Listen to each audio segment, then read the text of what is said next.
வணக்கம், வாழ்க வளமுடன். நான் ஆஸ்ட்ரோ அழகராஜ், பவாலி ஸ்ரீ காமாட்சி அம்மன் ஜோதிட நிலையம்.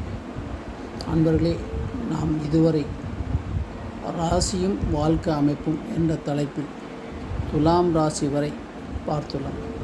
இன்று நாம் பார்க்க போவது விருச்சிக ராசியும் அந்த ராசிநாதன் ராசி ஜாதகரின் வாழ்க்கை அமைப்பும். விருச்சிகம் அமைப்பு என்பது காலபுருஷன் ஜாதகத்தில் 8வது ராசியாகும். விருச்சிக ராசியின் அதிபதி முருகன் அவதாரமாக விளங்கும் செவ்வாய் பகவான் ஆகும். காலபுருஷனின் அங்க அமைப்பில் ஜனனேந்திரியங்களை குறிக்கும். இது 3வது ஸ்திர ராசியாகும். இந்த ராசியில் விசாகம் 4ஆம் பாதம், அனுசம் 4 பாதங்கள், கேட்டை 4 பாதங்கள் இந்த ராசியில் அடங்கும். இந்த நட்சத்திரத்தில் பிறந்தவர்கள் விருச்சிக ராசியில் பிறந்தவர்களாக கருதப்படுவர். இது ஒரு பாவ ராசியாகும், பகலில் வலுப்பெற்ற ராசியாகும். இதன் அதிபதி செவ்வாய். இந்த விருச்சிக ராசியில் பிறந்தவர்களுக்கு உடல் அமைப்பு எவ்வாறு இருக்கும்? விருச்சிக ராசியில் பிறந்தவர்களுக்கு எலும்புகள் வெளியே தெரியாவண்ணம் சதை மூடி சற்று உருண்ட உடலமைப்பு கொண்டிருப்பார்கள். நடுத்தர உயரமும் அகன்ற நெற்றியும் அமைதியான உருவ அமைப்புடன் தோன்றினாலும் தேளின் விஷத்தை போன்று தன்னுடைய பேச்சால் மற்றவர்களை மனதை புண்படுத்தி விடுவார்கள். மாநிறமும் மேல் புருவங்கள் சற்று உயர்ந்தும் காணப்படும். நடை உடை பவனங்கள் ஒரு கம்பீர தோற்றம் இருக்கும். இவ்வாறு தோற்றம் உள்ள விருச்சிக ராசியினருடைய குணம் எப்படி இருக்கும் என்று பார்க்கலாம். அவருடைய குண அமைப்பை பற்றி தெரிந்து கொள்வோம். விருச்சிக ராசிக்காரர்கள் நியாய அநியாயங்களை தெள்ள தெளிவாக எடுத்துரைக்கும் ஆற்றல் கொண்டவர்கள். தேளின் குணத்தை கொண்டவர்கள் என்பதால் குறும்புத்தனமும் விஷமத்தனமும் அதிகமாக இருக்கும். தனக்கு பிடிக்காதவர்களை அடிக்கடி கொட்டி கொண்டே இருப்பார்கள். பார்ப்பதற்கு அப்பாதி போல இருந்தாலும் விளையாட்டுப் போட்டிகளில் முதலிடத்தை வகிப்பார்கள். பிடிவாத குணம் கொண்டவர்கள், அதிக தன்மை பிடிவாதம் கொண்டவர் என்பதால் இவர்களை மாற்றுவது அரிதாகும், இவர்களை திருத்துவது அரிதாகும். பிறருக்கு எதையும் விட்டு கொடுக்க மாட்டார்கள். இவர்களை யாரும் எளிதில் ஏமாற்றிவிடவும் முடியாது. பிறர் தவறு செய்தால் வன்மையாக கண்டிக்கும் இவர்கள் தன்னுடைய குற்றங்களை மறந்து விடுவார்கள். துப்பறியும் தொழிலை திறமையாக செய்வார்கள். இவர்களிடத்தில் எளிதில் பேசி வெற்றி பெற முடியாது. முன்கோபம், எளிதில் உணர்ச்சி வசப்படக்கூடியவர்களாகவும் இருப்பதால் இவர்களிடத்திலிருந்து ஒரு அடி விலகியே இருப்பது நல்லது. முன்பின் யோசிக்காமல் தூக்கி எறிந்து பேசிவிடுவார்கள்.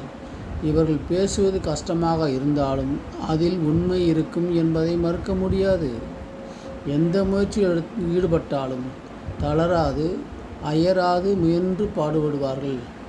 என்னதான் தோல்வியை சந்தித்தாலும் தன்னுடைய முயற்சிகளை விட்டு கொடுக்காமல் வெற்றி பெறுவார்கள். மற்றவர்களின் எதிர்ப்புகளுக்கு அஞ்சாது பிறர் போற்றும் வகையில் வெற்றி பெற்று முன்னேறுவார்கள். இத்தகைய குணமுடைய விருச்சிக ராசிக்காரர்களுடைய மன வாழ்க்கை எப்படி இருக்கும் அதை பார்ப்போம். விருச்சிக ராசியில் பிறந்தவர்களுக்கு வாழ்க்கை துணை வகையில் நிறைய அனுகூலங்களை பெற முடியும் என்றாலும் திருமணத்திற்கு பின் படிப்படியாக அது குறைந்துவிடும். எது எப்படி இருந்தாலும் வாழ்க்கை துணையுடன் நல்ல வசதி வாய்ப்புடன் புகழ், அந்தஸ்து, கௌரவம் போன்ற சிறப்பாக வாழ்வார்கள். இவர்கள் விருப்பு வெறுப்புகளை அனுசரித்து செல்லும் குணமுடைய வாழ்க்கை துணை அமையும். இவர்களுக்கு வரவுக்கேற்ற செலவுகள் செய்து குடும்பத்தை அக்கறை நடத்தும் மனைவிகளாக இவர்களுக்கு அமைவார்கள். எந்த சிரமங்களும் யாருக்கும் ஏற்படாதவாறு மன வாழ்க்கையானது மகிழ்ச்சிகரமானதாகவும் அமையும். திருமணம் ஆகுவரை பெற்றோரின் ஆதரவில் இருந்தாலும் திருமணத்திற்கு பின் தனித்து வாழ வேண்டிய நிலை உண்டாகும். பெரும்பாலும் விருச்சிக ராசிக்காரர்கள் திருமணத்திற்கு பின் பெற்றோருடன் வாழும் நிலை என்பது ரொம்ப அரிதாக இருக்கும். அவர்கள் தனி குடித்தனம் நடத்தும் நிலையையே இந்த ராசி ஏற்படுத்தும். விருச்சிக ராசியில் பிறந்தவர்கள் குடும்ப நிலை, மன வாழ்க்கை பார்த்தோம். அடுத்ததாக பொருளாதார நிலை. விருச்சிக ராசியில் பிறந்தவர்களுக்கு பண வசதியை பொறுத்தவரை தேவையான அளவுக்கு அமையும். இவர்களுக்கு பற்றாக்குறையோ பணத்தொடையோ ஏற்பட போவதில்லை. மற்றவருடைய பணமாவது இவர்கள் கையில் புழங்கி கொண்டேதான் இருக்கும். ஆடம்பர வசதிகளுக்கு ஆசைப்படுவார்கள். பூர்வீக சொத்துக்களை விற்றாவது தன்னுடைய தேவைகளை பூர்த்தி செய்து கொள்வார்கள். இளமை பருவத்தில் கஷ்டப்பட்டாலும் நடுவயதில் நல்லபடியாக சம்போதித்து வயோதிக வயதில் உட்கார்ந்து சாப்பிடும் அளவிற்கு சேமித்து வைப்பார்கள். சொந்த வீடு இருந்தாலும் அது பழமையான வீடாக இருக்கும் அல்லது மற்றவர்களின் சொத்தாக இருக்கும். தக்க வயதில் வீடு, மனை, வண்டி, வாகன வசதிகளும், ஒரு சிலருக்கு பசு, கன்று போன்றவற்றை பெற்று ஆடம்பரமாக வாழ்வார்கள். அயல்நாடு செல்லக்கூடிய வாய்ப்புகள் அதிகம் இல்லை. அப்படி இருந்தாலும் அதனால் பண விரயங்கள் ஏற்படாது. பொருளாதார நிலையானது இல்லை என்று சொல்லக்கூடிய அளவிற்கு இல்லாமல் தாராள தனவரவு உண்டாகும். இத்தகைய அமைப்பு கொண்ட விருச்சிக ராசிக்காரர்களுக்கு புத்திர பாக்கியம் எப்படி அமையும்? விருச்சிக ராசியில் பிறந்தவர்களுக்கு பெரும்பாலும் புத்திர பாக்கியத்தில் தெய்வ அருள் நிறைந்திருக்கும். இவர்களுக்கு குறைந்த அளவிலே பிள்ளைகளாகவும் பெண்களும் பிறந்தாலும் அவர்களால் இந்த ராசிக்காரர்களுக்கு நற்பலன்களும் சமுதாயத்தில் பெயர் பொருள் ஏற்படுமே தவிர ஒரு நாளும் கெட்ட பெயர் உண்டாகாது. இவர்களுடைய தொழில் பற்றி பார்ப்போம். சிறு வயதிலிருந்தே விருச்சிக ராசிக்காரர்கள் சமூக நல சேவைகளில் ஈடுபட்டு தளராது மற்றவர்களுக்காக பாடுபடுவார்கள். எதிரிகள் தன்னை கண்டால் அஞ்சி நடுங்கும்படி கிடுக்கிடி போட்டு வைத்திருப்பார்கள்.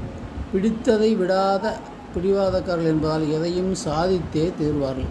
அரசாங்க வேலையோ அரசியல் துறையோ பணிபுரியும் வாய்ப்பு பெற்றிருப்பார்கள்.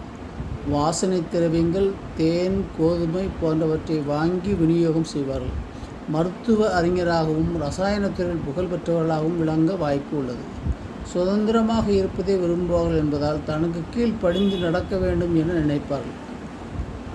இவர்கள் எவ்வகையான உணவை சாப்பிட்டால் உடலுக்கு நல்லது?